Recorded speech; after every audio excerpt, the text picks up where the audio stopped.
Epístola do apóstolo Paulo aos Colossenses, capítulo 1, versículos 15 ao 20.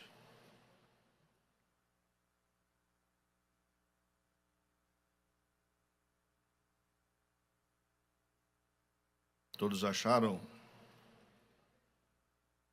O qual é a imagem do Deus invisível, o primogênito de toda a criação.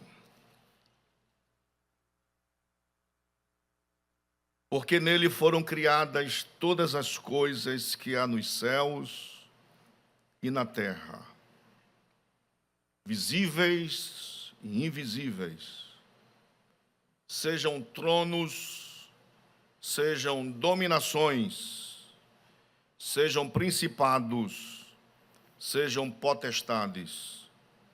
Tudo foi criado por Ele e para Ele. A Ele e Ele é antes de todas as coisas. E todas as coisas subsistem por Ele. E Ele é o cabeça, Ele é a cabeça do corpo, da igreja. É o princípio e o primogênito dentre os mortos, para que em tudo tenha a preeminência. Porque foi do agrado do Pai que toda a plenitude nele habitasse, e que, havendo por ele feito a paz, pelo sangue da sua cruz, por meio dele, reconciliasse consigo mesmo todas as coisas, tanto as que estão na terra, como as que estão nos céus. Quem diz amém?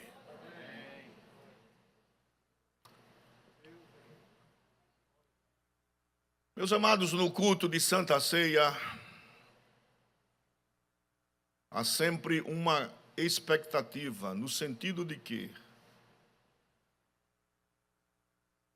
as nossas motivações, as nossas intenções, o nosso foco em um culto de Santa Ceia é exaltarmos, glorificarmos ao nome de Jesus.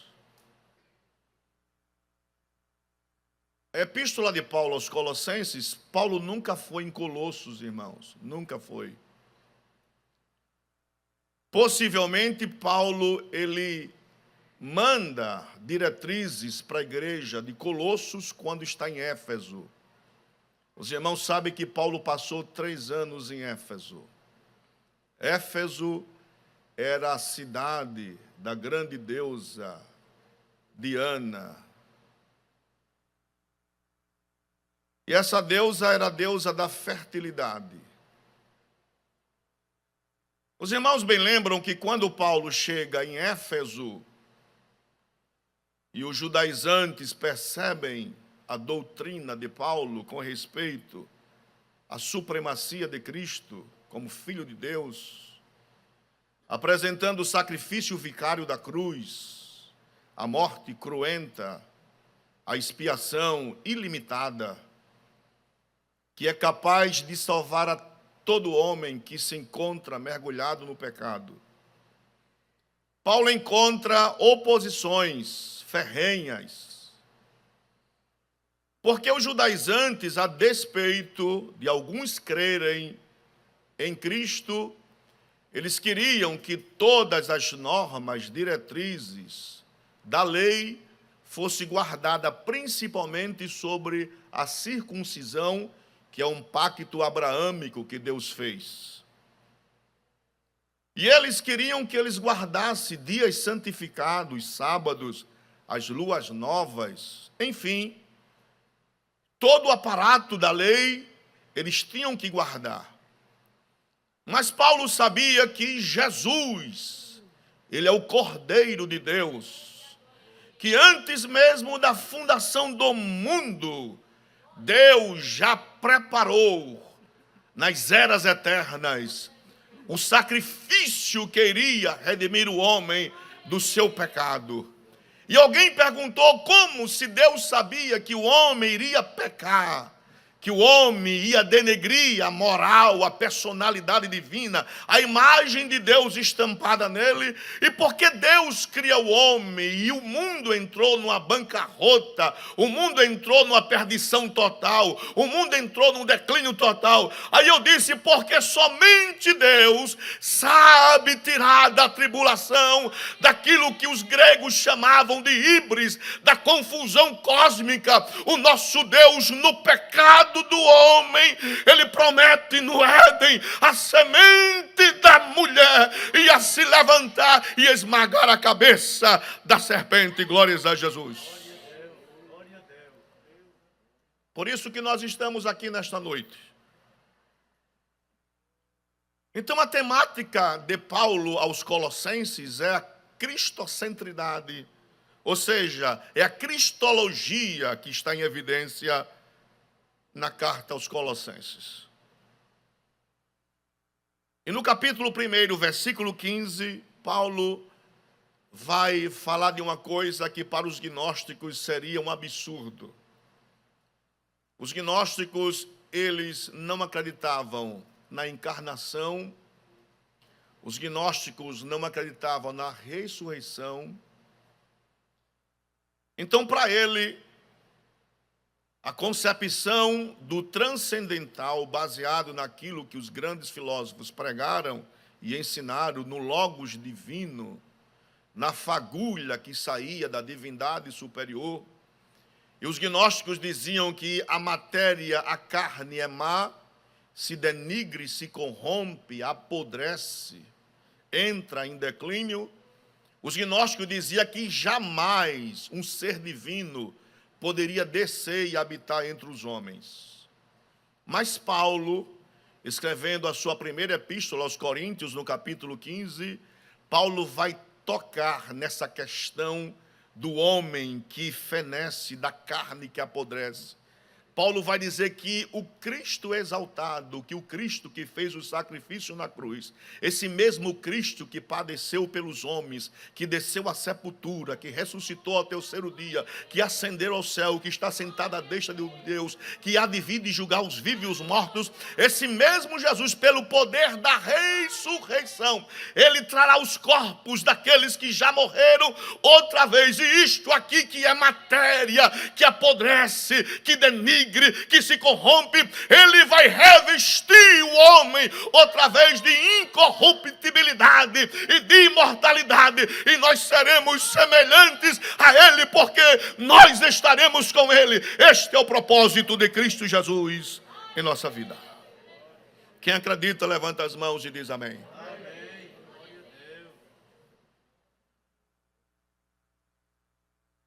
Aí Paulo vai dizer uma coisa que vai ferir, vai confrontar o pensamento filosófico gnóstico. Paulo vai dizer que Cristo é a imagem do Deus invisível. Ninguém nunca viu Deus, irmãos, ninguém, nem Moisés. Quando Moisés pediu para ver a face de Deus, que ele mostrasse a sua glória, Deus disse: homem nenhum viu a minha face, e se ver, morre. Mas Deus fez um propósito com Moisés: você fica na fenda da rocha, eu vou passar e você vai ver como que de costas. Moisés viu como que de costas.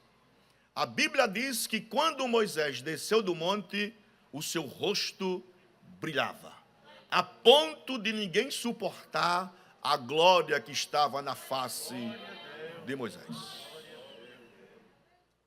Aleluia. Então ninguém nunca viu Deus.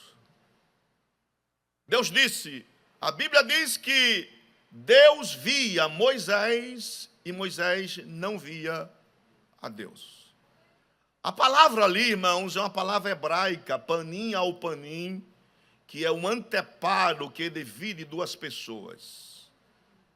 Ou seja, Deus, ele contempla Moisés, Moisés sente a presença de Deus, Ele sente o hálito de Deus, mas ele não contempla a face de Deus. Por quê? Porque Deus é glória e abundância. Deus é o Deus das luzes, da perfeição, da santidade, da eternidade. A presença dele santifica, a presença dele alegra, a presença dele transforma. A Bíblia diz que quando a Shekinah de Deus descia no monte Sinai, ninguém podia tocar porque o monte fumegava, o monte fazia um zunido como de buzina, os animais nem sequer poderiam chegar perto. Por quê? Porque Deus havia descido do monte e o monte ficou santo. Glórias a Jesus. Então ninguém nunca viu Deus. Mas Cristo disse: quem me ver, vê o Pai. Aleluia. Eles pediram para ver a Deus. Jesus disse: não, quem me vê, vê o Pai, porque ele é a própria essência da divindade. Nós acreditamos, nós defendemos, é a nossa regra de fé, é a nossa teologia. Nós cremos na Trindade Santa, no Pai, no Filho e no Espírito Santo. Três pessoas distintas entre si, que se comunicam numa harmonia tremenda. Eles pensam harmonicamente, eles agem harmonicamente, eles se juntam para defender alguma coisa. Quando criou-se o homem, a Bíblia diz: façamos o homem segundo a nossa imagem e nossa semelhança. Eles são harmônicos, eles são unidos, e nesta noite está presente aqui o Pai, o Filho e o Espírito Santo. Se você acredita, levanta as mãos e glorifica o nome dos três. Glórias a Jesus.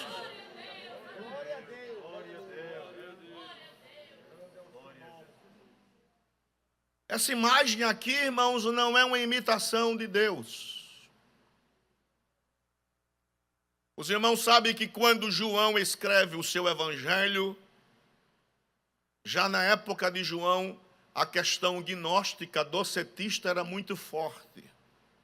A linha gnóstica docetista dizia que o Cristo parecia alguém que era transcendental. Qual era a crença docetista? A crença docetista era que quando a pessoa, Jesus, ele vai para o batismo no Jordão, desce uma emanação divina na vida dele e ali se concretiza essa emanação. Quando ele vai para a cruz, essa emanação sai e o homem Jesus morre. Mas João, ele ouvindo essa heresia, ele vai defender no capítulo 1, versículo 1: no princípio era o Verbo, e o Verbo estava com Deus, e o Verbo era Deus. A versão inglesa diz: tudo que Deus é, o Verbo também é. Ele é Deus, ele habita no trono da glória, ele está no centro da igreja. Louvado seja o nome de Jesus Cristo nesta noite.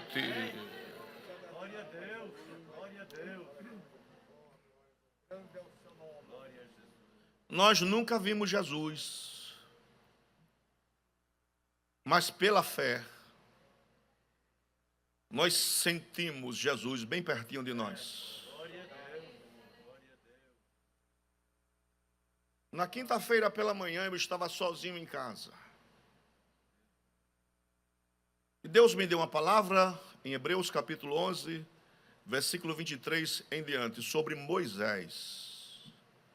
As circunstâncias que Moisés nasceu. Moisés nasce em um cenário de morte, tudo contrário a Moisés. O rei havia dado ordens por causa do crescimento do povo hebreu. O faraó da época não conhecia, não vivenciou a história de José. Desconsiderando todas essas coisas, ele vendo que o povo crescia abundantemente e prosperava, aí ele disse assim: vamos parar com isso. Porque segundo Flávio Joséfo, os magos do Egito tiveram uma visão que haveria de nascer um menino entre os hebreus que iria libertar o povo da escravidão, da opressão egípcia. O rei não teve dúvida. Vamos falar com as parteiras, Sifrá e Puá, para que quando elas acompanhassem o nascimento dos meninos hebreus, nascendo o homem, tinha que ser morto. Aí, as parteiras, temendo a Deus, veja o que é fé, irmãos. Elas disseram, não, as hebreias são muito inteligentes, antes que nós cheguemos para ajudar no trabalho de parto, elas têm um filho e escondem. Moisés nasce nesse clima de morte, de decreto. A mãe dele tem um menino, Joquebede e Anrão. O menino, quando nasceu, com 3 anos de idade, 3 meses de idade, é colocado em um cesto de junco, betumado, colocado no rio. Mas quando o escritor aos Hebreus vai escrever sobre a história de Moisés, diz que quando Moisés nasceu, a mãe viu que o menino era formoso. E a NVI diz que a mãe viu que havia algo de Deus naquele menino. O menino era um menino especial, não era um menino como outro qualquer. Por quê? Porque quando Deus tem projeto em nossa vida, quando Deus tem planos em nossa vida, desde pequeno, as pessoas já começam a perceber que tem algo de diferente. Por isso que eu digo, quem tem promessa de Deus, quem confia em Jesus Cristo, jamais ficará envergonhado no tempo certo, apesar do decreto, apesar da morte. Deus fará que o seu nome seja glorificado em nossa vida. Glórias a Jesus.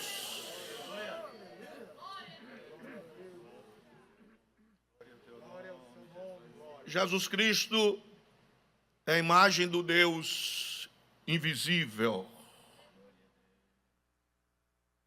O nosso Deus é o único que não precisa estar em uma parede. Você não precisa fazer isto. No Decálogo se proíbe a confecção de imagem, porque o nosso Deus não é representado por imagem nenhuma. Não tem nada debaixo do céu que possa representá-lo. Você pode fazer a melhor coisa, as pessoas pintam, fazem coisas interessantes, mas não se pode representar a Deus. Por quê? Porque Deus, ele é maior do que todas essas coisas. Ele é o único Deus que é onipresente. Ele está falando com a igreja aqui no Farol nesta noite, e está falando na Coab, no Estela Mari, no Tabuleiro, no Reginaldo.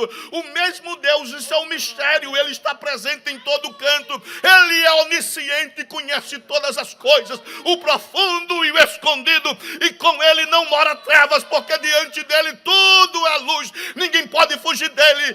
João disse que os olhos dele é como óleo de fogo que prescruta todas as coisas. Então louve a esse Deus que você serve. Glórias a Jesus. A imagem do Deus invisível.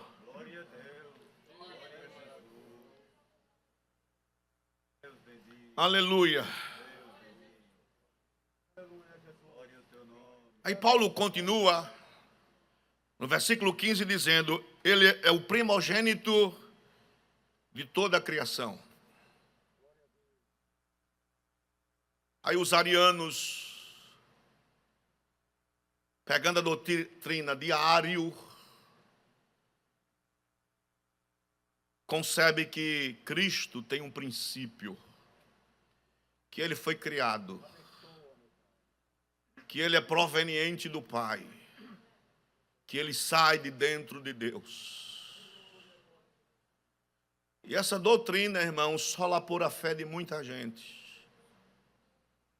Tiveram Cristo como uma criatura que foi idealizado, projetado e criado. E as pessoas se confundiram com isso. Ele é Deus, não é Deus. Ele foi criado, não foi criado. Concílios, reuniões.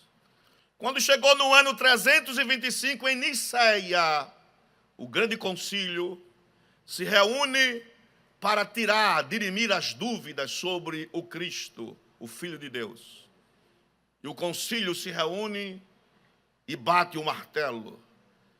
E ele diz: não, ele é da mesma essência do Pai. Ele é Deus de Deus. Ele é essência de essência, não criado. Ele é eterno. O que Deus é, Ele é também. Louvado seja o nome do nosso Deus. E a palavra que Paulo usa para primogênito é a palavra protótocos, que significa aquele que tem prioridade, aquele que é superior a todas as coisas, aquele que tem a preeminência de tudo, aquele que tem a supremacia de todas as coisas. Tudo que existe, existe nele, e sem ele nada do que foi feito se fez. Ele é a palavra da verdade. Ele é a luz do mundo. Ele é o Cordeiro Pascal. Ele é o maravilhoso homem das quatro faces. Ele é aquele que está com Daniel na cova dos leões. Ele é aquele que é o nosso príncipe da paz. Ele é o missionário de pés ungido. Ele é o leão da tribo de Judá. Então nesta noite nós devemos levantar as mãos santas e dizer glória ao nome do Cristo exaltado, Deus de Deus. Glórias a Jesus.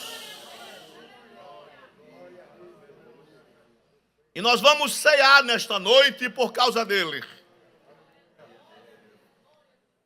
Sem méritos humanos, sem trabalhos efetivos, para que possamos apresentar a Deus e reivindicar alguma coisa.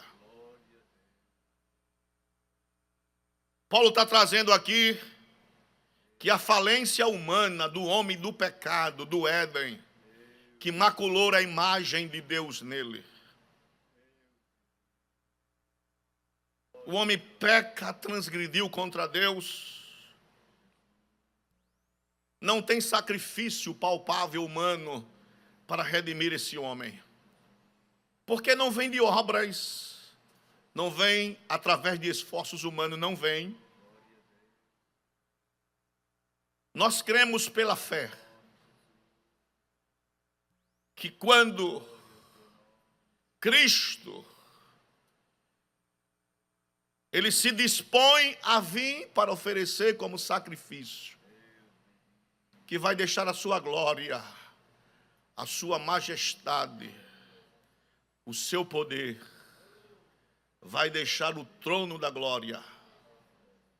Ele vai ter que vir a este mundo e vai passar por um processo humano. Ele vai ter que se encarnar, ele vai ter que se tornar homem. E João usa uma expressão no grego muito forte, o sarx, homem integral. Ele não é a aparência de homem, ele torna-se homem com o único objetivo de se dar pelo pecado de toda a humanidade, de se oferecer como expiação eterna, um sangue que não vai coagular jamais. Entra ano, sai ano, vem geração, outra geração, e o sangue de Jesus, ele purifica de todo o pecado, salvando o mais vil pecador. Por isso que nós estamos aqui nesta noite, porque o sangue nos alcançou, e nós temos a ousadia, segundo Hebreu, de estarmos nesta noite sentados à mesa para participarmos do corpo e do sangue de Cristo. Glórias a Jesus. Que Cristo maravilhoso, irmãos. João disse: os nossos olhos não só viram, mas nós tocamos na vida. Glórias a Jesus. Eles ouviram, presenciaram, eles foram ensinados. O que eles aprendem não é falácia, não é mito. Em 1941, um teólogo alemão chamado Rudolf Bultmann, ele escreve um artigo chamado Demitologização do Sagrado. Ele vai dizer: não, tem coisas na Bíblia que são mitos, que não existem. A teologia liberal abarcou essa ideia. Jesus não é aquele Jesus que a Bíblia declara que ele fez tanta coisa. Os milagres talvez foram acrescentados por alguém para dar ênfase aos escritos. Mas a nossa teologia não é liberal. Nós cremos de Gênesis a Apocalipse. Tudo que está na Bíblia é proveniente de Deus. A revelação é plenária, a revelação é verbal. Tudo que está na Bíblia, nós cremos em Cristo, nós cremos no arrebatamento da igreja, nós cremos que vamos morar no céu um dia, nós cremos que o nosso nome está escrito no livro da vida, nós cremos que um dia nós vamos vê-lo face a face, assim como ele é, e nós vamos sentir a presença pessoalmente de Cristo Jesus. Glórias a Jesus. Por isso que Santa Ceia é muito mais do que uma reunião mensal para celebrarmos a morte de Cristo e a ressurreição de Cristo. Cristo nesta noite é a centralidade de nossa fé. Acredita-se que o relato de Paulo na sua primeira epístola aos Coríntios, no capítulo 11, é o primeiro relato da ministração da Santa Ceia, o relato de como aconteceu naquela noite. Paulo vai dizer de forma categórica, pausada, como acontece o momento que precede a crucificação de Cristo. Paulo vai dizer, na noite que Jesus foi traído, eles estão reunidos para comer a Páscoa do judeu. Judas está presente como traidor. Já havia vendido a Cristo por 30 moedas, o preço de um escravo. Ele está presente, Cristo, com toda a meiguice, segundo o que escreve Cantares de Salomão, o nosso Cândido rubicudo, aquele que é suave, que é cândido, aquele que é puro, aquele que é eterno, aquele que é lindo, aquele que é sublime, aquele que é educado, aquele que é gentil, aquele que é amoroso, aquele que é poderoso, aquele que pode todas as coisas, está presente neste ato. Aleluia! João diz que ele amou a todos eles e amou até o fim. Ele não expulsa Judas. Judas está presente. Jesus cingiu o seu manto, pegou uma toalha e foi lavar os pés daqueles que ali estavam. Houve-se um burburinho, Senhor, por que isso? Jesus, é necessário que assim seja. Cristo exaltado, Cristo Filho de Deus, Cristo Deus, se coloca numa posição de escravo, de lavar os pés daqueles que estão postos à mesa. Sem arrogância, sem orgulho, porque ele sabe que ele é Deus. Ele não precisa provar que é. As suas ações dizem que ele é Deus. O seu ato diz que ele é Deus. Os milagres testificam que ele é Deus. A sua voz testifica que ele é Deus. Ele não usurpa ser igual a Deus. Ele desce, ele está como servo. E ele vai cumprir o ato de ir até o Calvário na íntegra. Morrer pelos nossos pecados. Para o terceiro dia ressuscitar. E nós temos a vitória eterna na presença do Senhor Jesus.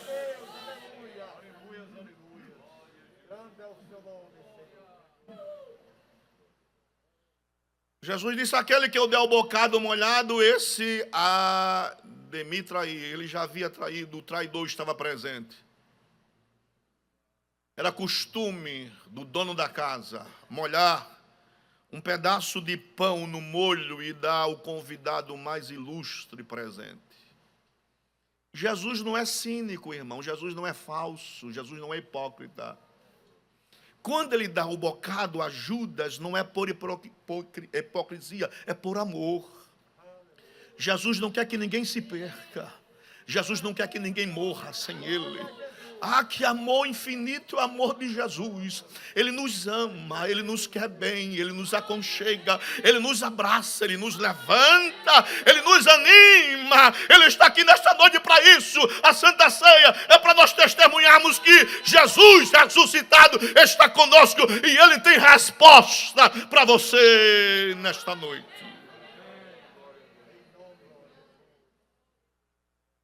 Judas pegou o bocado molhado e João diz, e saindo logo, era noite. Segundo a tradição rabínica, ele canta um dos salmos do Halel, do Salmo 103 ao 118. Ele escolhe alguns salmos, canta e vai lá para o Monte das Oliveiras. Mas Paulo diz que na noite que Jesus foi traído, tomou o pão, deu graças e o partiu e disse: isto é o meu corpo, que é partido por vocês. Eles comem. Depois Jesus pega o terceiro cálice que os judeus usavam, levanta e diz: este cálice é o novo pacto do sangue, o meu sangue, que é derramado por vós, para a remissão dos pecados. E nós estamos aqui nesta noite por causa do sangue. Nós vamos ceiar por causa do sangue. Nós vamos comer o pão por causa do sangue. Vamos tomar do cálice por causa do sangue. Vamos nos alegrar por causa do sangue. O sangue de Jesus nesta noite tem poder. Sempre vai perdoar, sempre vai levantar, sempre vai renovar, sempre vai transformar. Nós estamos aqui nesta noite por causa do sangue de Cristo derramado na cruz do Calvário. Quando você pegar o pão, você tomar do cálice, lembre-se que você só está aqui por causa do sangue de Cristo que verteu na cruz do Calvário. Quem diz amém por isso? A igreja de pé, por gentileza. Aleluia. Oh, Jesus. Glória a Deus. Amém. Glória a Deus. Glória a Jesus. Amém. A irmã Isabelle, que toca violino, se prepare para louvar o Senhor. Glória a Deus. Na noite que Jesus foi traído, tomou o pão, tendo dado graças, o partiu e disse: isso é o meu corpo, que é partido por vós. Fazer isto em memória de mim. Pastor Augusto, por gentileza, apresente o pão.